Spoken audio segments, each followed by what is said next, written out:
तो एक बार फिर बहुत स्वागत जो दर्शक हमारे साथ अभी जुड़े हैं। आप देख रहे हैं देश का number 1 Hindi news channel news 18 India, जिस पर सजा हुआ है देश का सबसे बड़ा महामंच चौपाल, जो है विचारों का महाकुंभ। तो देखिए स्टेज पर अब जो गेस्ट आएंगे, हो सकता है उनके विचार आपको एक नए स्टेज पर ले जाएंगे। वो युवाओं में लोकप्रिय हैं, राजस्थान के डिप्टी सीएम रह चुके हैं। उनसे हम जानेंगे कि जेन जी को लेकर क्या है उनकी और उनकी पार्टी की सोच। क्या वाकई कांग्रेस पार्टी जेन जी को प्रभावित कर पा रही है या फिर वो खुद जेन जी से प्रभावित हो रही है? क्योंकि अक्सर ऐसा होता है कि सोशल मीडिया पर सब कुछ चमकता हुआ नजर आता है। ये बात कहने वाले कांग्रेस के महासचिव रील और रियल में नजर आने वाले भारत में क्या अंतर है वो बताएंगे। जोरदार तालियों के साथ मैं आमंत्रित करना चाहूंगी कांग्रेस के महासचिव सचिन पायलट जी को, और उनसे खास बातचीत करेंगे हमारे सहयोगी किशोर राजवानी। एक बार जोरदार तालियों के साथ स्वागत कीजिए।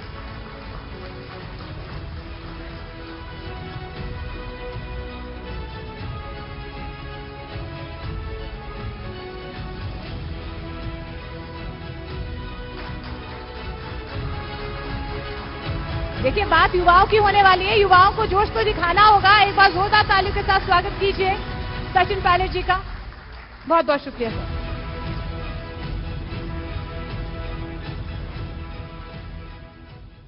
कांग्रेस महासचिव सीडब्ल्यूसी मेंबर सचिन पायलट। सचिन जी, क्या हो रहा है बिहार में? जीतेंगे आप? हम तो लड़ रहे हैं जीतने के लिए, और जीतेगी सिर्फ पार्टी महागठबंधन नहीं, लेकिन बिहार के लोग मुझे लगता है कि अब बदलाव के लिए उतारू हैं। और जो माहौल मैंने देखा है बिहार में, वहां लोग अब ऊब चुके हैं उन्हीं बातों से, उन्हीं वादों से, और एक बदलाव चाहते हैं। और बदलाव की सुगबुगाहट लगभग हर बिहार के जिले और क्षेत्र से हमें आ रही है। और आपने कहा जीत हार, अगर भारतीय जनता पार्टी और उनके साथी सिर्फ चुनावी जीत को लक्ष्य बनाएं तो मैं समझता हूं जनता उसको देख लेती है। लेकिन बिहार की कायापलट करना, पुराने वादों को निभाना, और जो हाल है उस प्रदेश का, वहां पर निश्चित रूप से एक नई व्यवस्था के निर्माण के लोग उतारू हैं, और वो होकर रहेगा। एक पॉलिटिकल पार्टी के लिए कानून के दायरे में रहते हुए किसी भी हाल में चुनावी जीत ज्यादा जरूरी है या बस जनता के मुद्दे उठाने से काम हो जाता है? देखिए, ये सवाल बहुत गंभीर सवाल है, क्योंकि जीते बिना आप जनसेवा नहीं कर सकते। जीते बिना आप नीति निर्माण, अपनी कल्पना, अपनी योजना लागू नहीं कर सकते। लेकिन जीतने के लिए आप सबको ताक पे लगा दें, सब कुछ, मोरालिटी, लीगैलिटी, कन्वेंशंस, लोगों के एक्सपेक्टेशन, सब उनको ढा के बस फतेह कर लेना, मैं समझता हूं वो भी प्रजातंत्र के लिए कोई अच्छे संकेत नहीं है। और खास तौर पे जब आप संवैधानिक संस्थाओं को ताक पे रखकर उनको बार बार खोखला कर अपनी मनमानी तरीके से आप कार्रवाई करेंगे तो बहुत लंबा वो चलता नहीं है। कुछ लोग हो सकता है आवाज ना उठाएं, लेकिन अंत में लोग समझ जाते हैं कि आप जो इंस्टीट्यूशंस हैं उनको आप, उनकी ट्रांसपेरेंसी, उनकी पारदर्शिता, उनकी क्रेडिबिलिटी, उनकी स्वायत्तता, उनकी जो एक ऑरा होता है, 70 साल से इंस्टीट्यूट्स को हमने क्रिएट किया है, उनको आप डिग्रेड करके अगर आप चुनाव में जाते हैं और जीत हासिल कर लेते हैं तो उस जीत का कोई बहुत ज्यादा इंपैक्ट नहीं होता।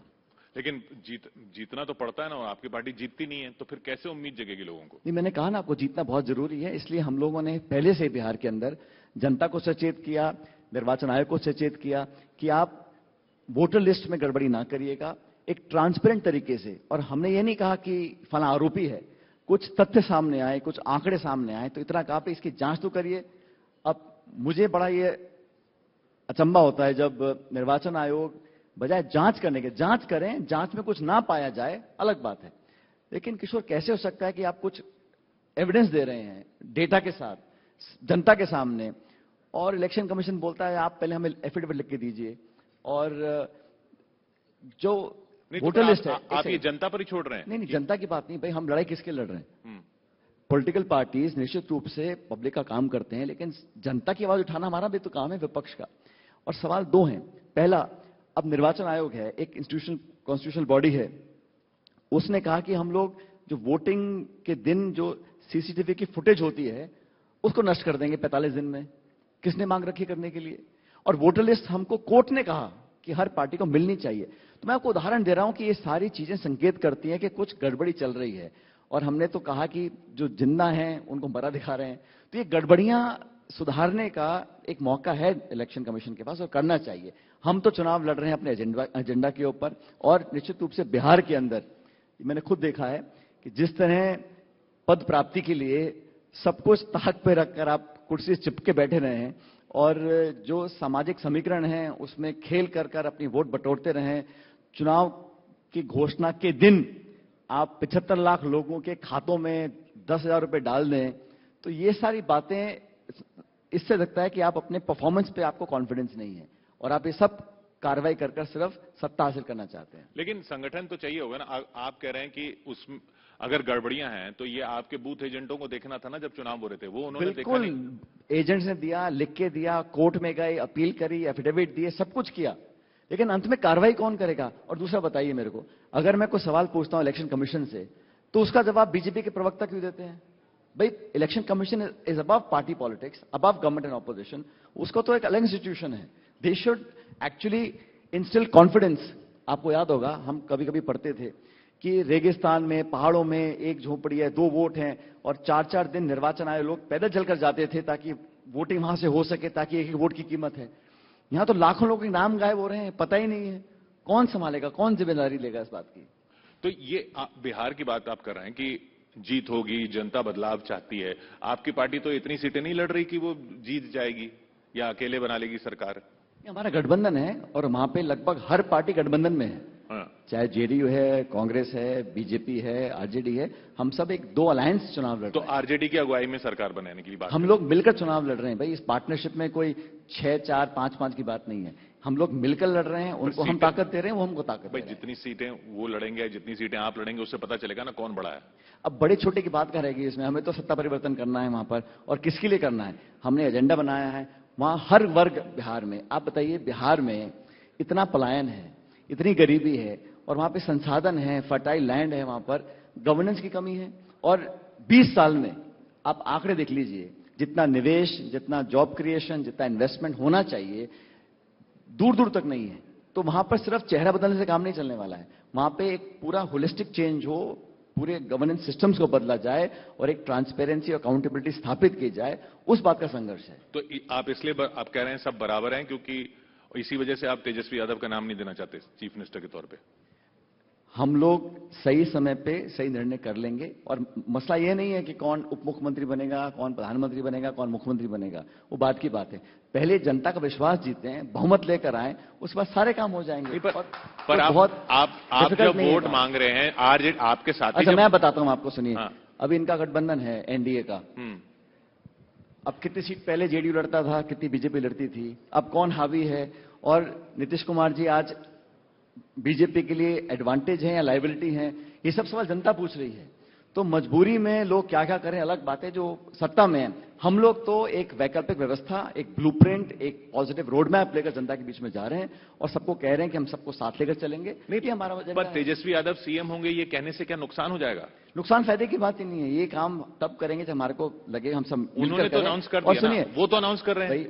क्यों नहीं कर सकते? वो उनका अधिकार है, और वो बड़ी पार्टी है, हमारी पॉलिटिकल पार्टी है। हम निर्णय, हमारी कमेटी बैठेगी, हम निर्णय ले लेंगे उस पर, और हम मिलकर लड़ रहे हैं। ऐसा नहीं है कि तुम 2 लड़ो, हम 4 ज्यादा लड़ेंगे। झगड़ा इस बात का नहीं है। झगड़ा कि हम जीतें कैसे, who is the best person to win. और उस पर कभी कभी हो सकता है कि मेरी आपकी सहमति ना हो, लेकिन अल्टीमेट ऑब्जेक्टिव क्या है कि यहां पर सबसे सर्वश्रेष्ठ कैंडिडेट आए, साफ छवि के, पढ़े लिखे, पॉजिटिव लोग वहां चुनाव जीत कर आए, तभी बिहार बदलेगा। तो कितनी सीटों पर बात अटकी हुई है? सारी सीटों पर निर्णय हो गया है, और सारी में से अधिकांश हम जीतेंगे और सरकार बनाएंगे। अब आप इसके बाल को रेदना बंद करो कि कौन कहां लड़ेगा, क्या लड़ेगा, वो सब हमारा, क्योंकि उन्होंने अनाउंस कर दिया। अब जैसे मुकेश सहनी तो कह रहे हैं कि वो डिप्टी सीएम होंगे, आपको मंजूर है?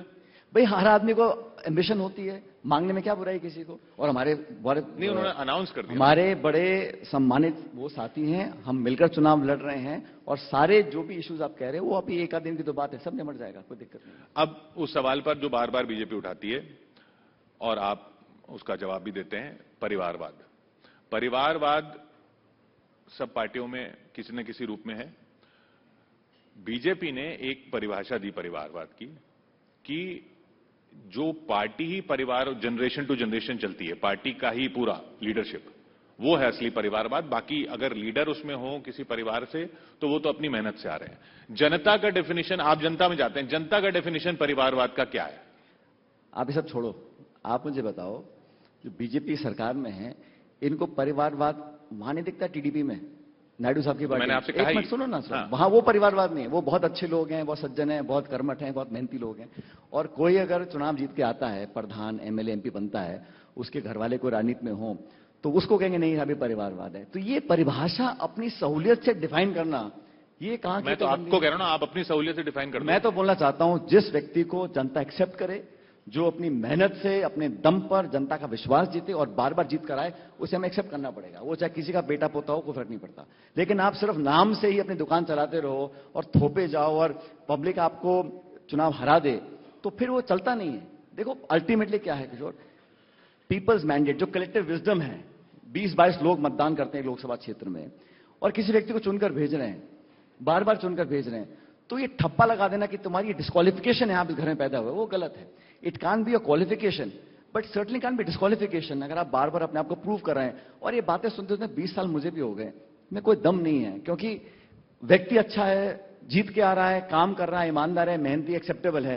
लेकिन अब आपके नाना, आपकी बुआ, आपके फूफा उस राजनीति में, तो आप परिवार, बीजेपी कह रहे परिवारवाद में हो, और खुद की पार्टी में उनमें कितने लोग हैं, मुख्यमंत्री हैं, बेटा सांसद है, बेटा मंत्री है, और दुनिया भर के, उनको वो दिखता ही नहीं है। एनडीए में जितनी पार्टीज हैं वो सब परिवार वाली पार्टी हैं, वो सब ठीक है। लेकिन जो विपक्षी विचारधारा वाले लोग हैं, जो कांग्रेस के लोग हैं, उनको आप ये नहीं कह सकते मेहनत नहीं करते, जीत के नहीं आते, अच्छा नहीं बोलते, ईमानदार नहीं, आप परिवारवाद में फंसे हो, इसलिए आप गलत हो। तो ये बहुत पुराना राग हो गया, इसमें कोई दम नहीं बचा है। इसी से जुड़ा हुआ, परिवार से क्योंकि आते हैं तेजस्वी यादव, लालू यादव के, तो लालू यादव के सरकार के टाइम जो हुआ वो लेकर अभी भी कैंपेन होता है। उसमें तेजस्वी यादव तो थे नहीं, सरकार में तो नहीं थे कम से कम, लेकिन जंगल राज उनके ऊपर भी लगता है, और क्योंकि आप उनके साथ हैं तो आपके ऊपर भी लगता है। तो ये मुद्दे तो वो वहां से चल के आते हैं ना, और वो फिर याद दिलाते हैं, चाहे ठीक है अभी 20 साल हो गए, लेकिन फिर वो याद वो बात कर रहे हो, तेजस्वी यादव सरकार में थे, उन्होंने 5 लाख नौकरी दी, उसको बोलता है उस बारे में कोई? उन्होंने अपने कार्यकाल में ऐसा क्या गलत काम किया, मुझे बताइए। जब तक वो सरकार में रहे, एक नौजवान व्यक्ति है, लाखों लोगों को नौकरी दे रहे हैं, उम्मीद जगा रहे हैं, नई पीढ़ी को आगे लेकर जा रहे हैं, वो पसंद नहीं है। सबसे आसान तरीका क्या है? आपके पिताजी ने फला दशक में ये काम करा था, अखबार में छपा था, और इस कार्यकाल में कितने बलात्कार हुए, शोषण हुए दलितों के ऊपर, आदिवासियों के ऊपर, माइनॉरिटीज के ऊपर, तो चर्चा नहीं करेंगे। तो गवर्नेंस का जो स्ट्रक्चर आपको है, करवाना आप नहीं, आप गवर्नेंस का स्ट्रक्चर, चर्चा हम चर्चा करने बैठे हैं, आप चर्चा क्या कर रहे हैं? परिवारवाद, तेजस्वी ने ये किया, आपने ये किया। चर्चा जो है, जो पब्लिक प्लेटफॉर्म होते हैं मीडिया, वहां पे एक सार्थक और ट्रांसपेरेंट होनी चाहिए। आप सिर्फ और सिर्फ जो विपक्ष में है उनको आरोपी बनाना चाहते हो, उनको कम आंकना चाहते हो, ये पब्लिक के गले उतरती नहीं है। नैरेटिव बिल्डिंग होता है तथ्यों के आधार पर, परसेप्शन के आधार पर। लेकिन सिर्फ आप व्हाट्सएप चला चला के किसी को बदनाम करने की कोशिश करो, कब तक चलेगा? और मैं कह रहा हूं अल्टीमेटली बिहार के अंदर अगर तेजस्वी यादव, जब उनको मौका मिला था, उन्होंने काम करा, फिर बाद में सरकार के बाहर क्यों हो गए? क्योंकि नीतीश बाबू पलटी मार गए। उन्होंने कुछ गलत नहीं किया तेजस्वी ने, वो तो सरकार चला रहे थे। अब उनका मन क्यों बदला? बीजेपी ने क्या प्रलोभन दिया? और अब उनको क्या दोबारा मुख्यमंत्री बनाएंगे सत्ता आने के बाद? कुछ पता नहीं। तो उनके लिए सारे कानून माफ हैं, सारी परंपराएं माफ हैं, सब कुछ कर सकते हैं। सारे सवाल विपक्ष के ऊपर। आज भी कुछ देश में गलत हो जाए, सब नेहरू जी ने ऐसा किया था, मनमोहन सिंह जी ने ऐसा किया था, आपने क्या किया 11 साल में, मुझे बताओ। वो पूछने को तैयार नहीं है आप लोग। डबल इंजन चल रहा है पटना दिल्ली में, कितना विकास हो गया, कितना निवेश हो गया, कितना भाषण दिया था मोदी जी ने वहां जाके बिहार के अंदर, ये करेंगे वो करेंगे, उसका कोई आंकलन नहीं है। 11 साल के बाद भी आज भी सब यूपीए ने किया, राजीव गांधी ने किया, मनमोहन सिंह जी ने किया, लेकिन आपने 11 साल में क्या कर दिया, मुझे बताइए। ये सवाल कोई पूछने को तैयार नहीं, मैं पूछ रहा हूं। मैं आपको इसका जवाब वही दे रहा हूं जो आपने थोड़ी देर पहले दूसरे सवाल का दिया था कि ये तो जनता की विजडम पे छोड़ देना चाहिए। तो आप भी जनता की विजडम पे सवाल उठा रहे हैं ना, क्योंकि वो लोग तो चुनाव जीत रहे हैं। मैं जनता के चुनाव जीत रहे हैं, मैं जनता के विवेक को, जनता के विजडम को पूरा सम्मान करता हूं। लेकिन मेरा राइट है, मेरा अधिकार है, मेरी जिम्मेदारी है, मैं कठोर सवाल पूछूं, जनता को समझाऊं और बताता रहूं। अंत में जो जनता निर्णय करेगी वो सराखों पर है। लेकिन मैं चुप होकर बैठ जाऊं कंबल ओढ़ के और जो रहा ठीक बोलता रहूं, ये विपक्ष का काम नहीं है। अब आते हैं उस मुद्दे पर जो कुछ वक्त पहले तक तो आपकी पार्टी बहुत जोर शोर से उठा रही थी, अब शायद वो सुनने में उतना नहीं आ रहा। कास्ट सेंसस फिर सरकार ने अनाउंस भी कर दिया, तो जब कास्ट सेंसस के नतीजे आ जाएंगे तो आपका क्या मानना है कि उस हिसाब से रिजर्वेशन दिया जाएगा? मैं सिर्फ 2 मिनट में आपको बताना चाहता हूं और आप सबको भी, ये जो कास्ट सेंसस है, कृपया करके इसको ऐसा मत समझिए कि ये कॉलम एक ऐड हो जाएगा कि आपकी जाति क्या है। ये उद्देश्य नहीं है। किसकी क्या जाति गोत्र है महत्वपूर्ण भी नहीं है। जो हमारा उद्देश्य है, जो हमने किया है तेलंगाना के अंदर, हम चाहते हैं कि जो वंचित है, गरीब है, पिछड़े हैं, जो लोग मेन स्ट्रीम में नहीं है, उनके फैमिली बैकग्राउंड क्या है, आर्थिक आमदनी क्या है, उनका पार्टिसिपेशन क्या है, उनकी स्कीम्स कितनी पहुंच रही है, ताकि हम एक इंटेलिजेंट और वेल एजुकेटेड असेसमेंट कर पॉलिसी प्लानिंग कर सकें। सिर्फ कास्ट जानने का काम नहीं है। कास्ट सेंसस के माध्यम से हमें आंकड़ा पता पड़ेगा ना, किसकी कितनी भागीदारी है। आजकल एडहॉक है, मैं प्रदेश का मुखिया हूं तो मैं फला ये कर रहा हूं, फला वो कर, अरे भाई उसका ऑन ग्राउंड टेंजिबल आउटकम क्या आ रहा है, हम कितना बजट दे रहे हैं, कितना लोगों को पहुंच रहा है। जब तक हमारे पास साइंटिफिक डेटा नहीं आएगा, हम पॉलिसी प्लानिंग कैसे करेंगे? अभी आंकड़ा ही नहीं है हमारे पास। तो हम लोग चाहते हैं कि एक ट्रांसपेरेंट एक्सरे हो जाए, पता पड़े कौन कैसे रह रहा है, कितनी आमदनी कमा रहा है, कितने बच्चे पढ़े लिखे हैं, कैसे गवर्नमेंट स्कीम्स का उनको बेनिफिट मिल रहा है, नहीं मिल रहा है, उसके हिसाब से अपने पॉलिसी को ऑल्टर करें। ये हमारा उद्देश्य था। और जब भी सेंसस आएगा, और ये हम जब मांग करते थे तो हमको बोलते थे कि आप अर्बन नक्सली हो, आप जातिवाद फैला रहे हो, जहर घोल रहे हो, तो ऐसा क्या हृदय परिवर्तन हुआ कि सडनली सरकार ने कहा हाँ हम करा देंगे? हमने कहा जीएसटी की 2 स्लैब रखो, नहीं साहब जिद पे अड़ गए, 8 स्लैब कर दी। और जब चौतरफा मार पड़ी, ट्रंप ने टैरिफ थोप दिया, सब मामला खराब हो गया, अब 2 पे आ गए, अब पीठ थपथपा रहे हैं कि हमने बहुत अच्छा काम कर दिया। भाई आपने 6 साल तक स्लैब इतनी बना के रखी क्यों, जब हम कह रहे थे? तो ये अल्टीमेटली जो सही होता है वहां पर आते हैं, लेकिन क्योंकि हम बोल देते हैं तो कहते नहीं हम नहीं करना चाह रहे हैं। तो आपके सवाल के जवाब में, जब भी सेंसस आएगा, मैं चाहता हूं कि जो पॉलिसी प्लानिंग हो, जो वंचित है, किसी जाति बिरादरी का हो, गरीब है, उसको मेन स्ट्रीम में आने के लिए सरकार का सहयोग चाहिए, वो काम इस सेंसस के माध्यम से होना चाहिए। क्योंकि लोगों के मन में ये सवाल आता है ना कि भाई जब सेंसस हो जाएगा तो अभी रिजर्वेशन जो है इतना परसेंट चल रहा है, वो उस हिसाब से हो जाएगा जिस हिसाब से सबकी जातियों की संख्या आएगी।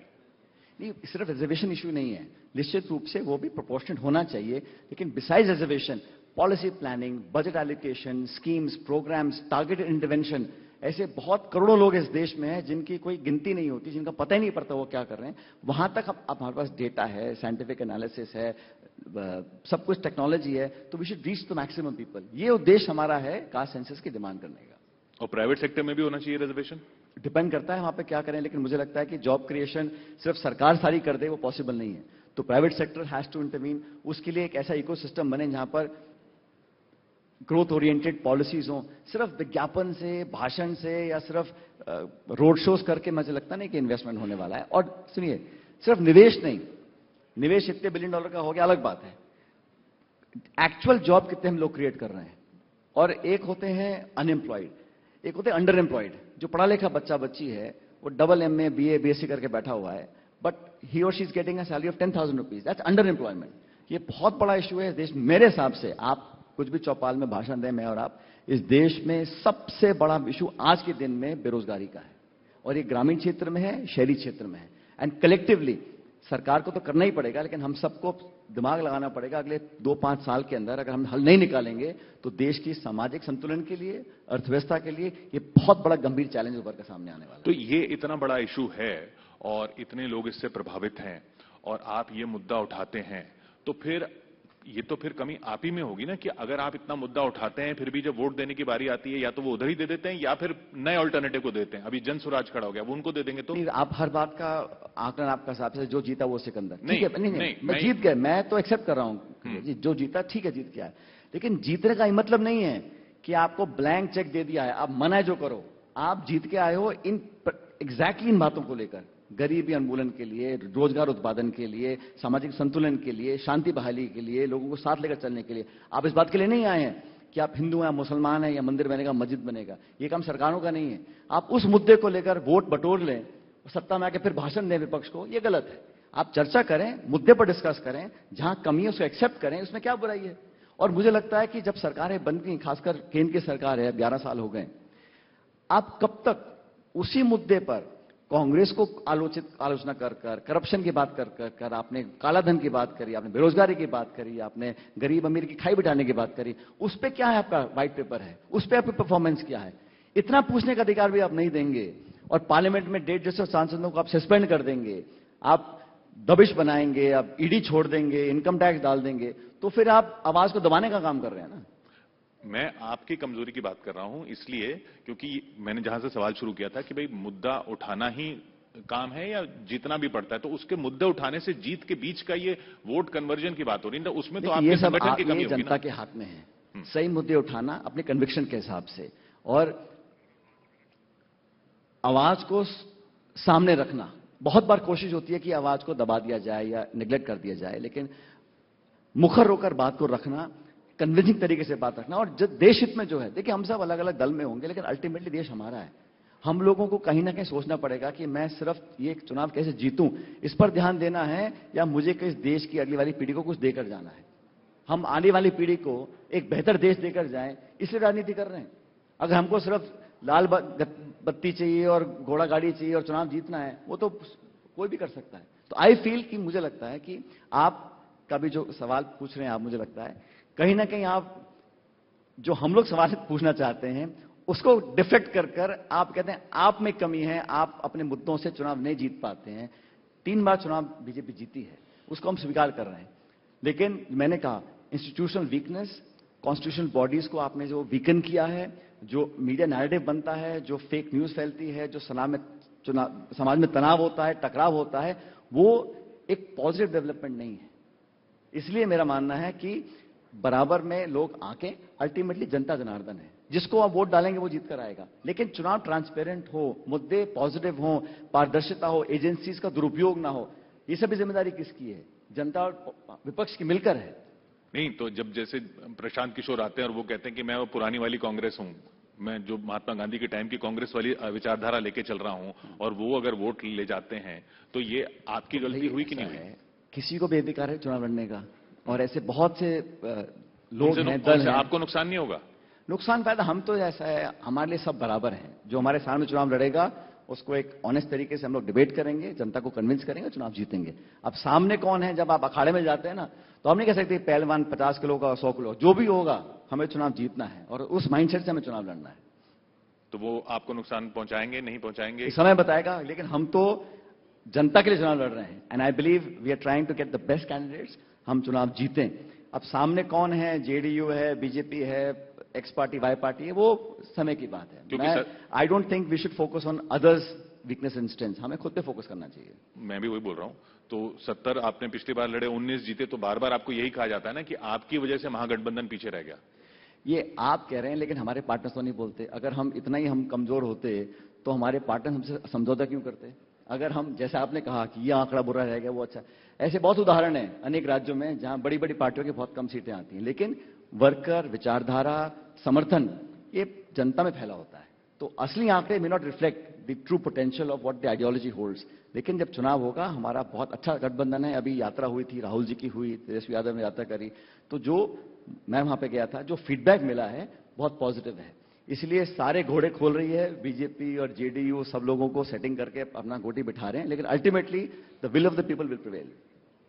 चलिए आखिरी सवाल, आप राजस्थान का सीएम बनना चाहते हैं?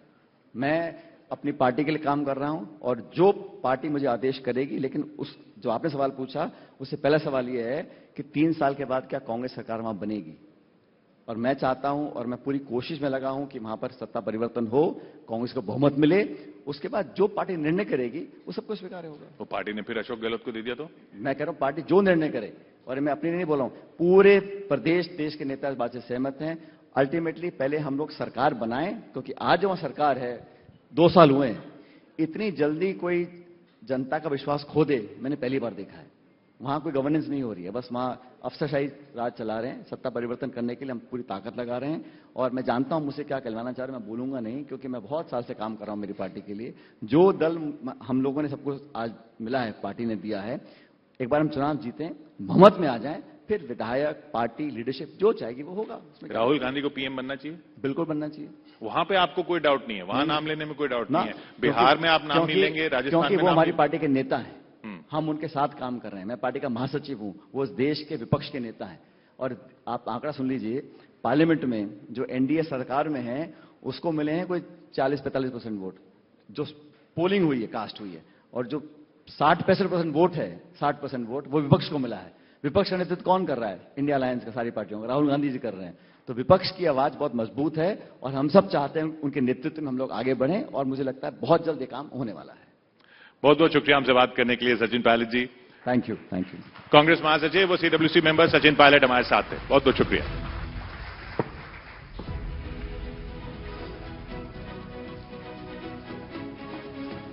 बहुत बहुत शुक्रिया सचिन पायलट जी, चौपाल के इस मंच पर आने के लिए, बेबाकी से तमाम सवालों का जवाब देने के लिए। एक बार जोरदार तालियां सचिन पायलट जी के लिए। बहुत बहुत शुक्रिया सर, थैंक यू।